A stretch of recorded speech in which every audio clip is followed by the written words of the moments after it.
Ese toro bonito ya nació pacimentado, la vaquilla lo sigue y no lo dejan descansar. Y además de bravura tiene pinta de Don Juan. Ahí vaya torito, hay torito guapo, tiene botines y no va descalzo. Ahí vaya torito, hay torito guapo, tiene botines y no va descalzo.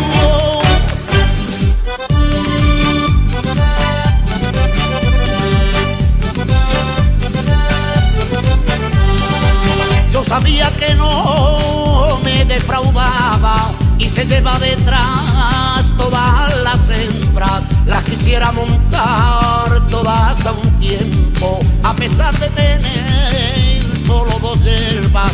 Pero aquel de la fuente, que nadie lo toque, que lo dejen tranquilo y no lo provoque.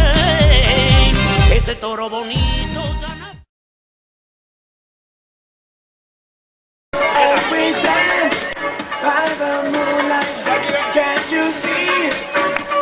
Vamos todos a bailar.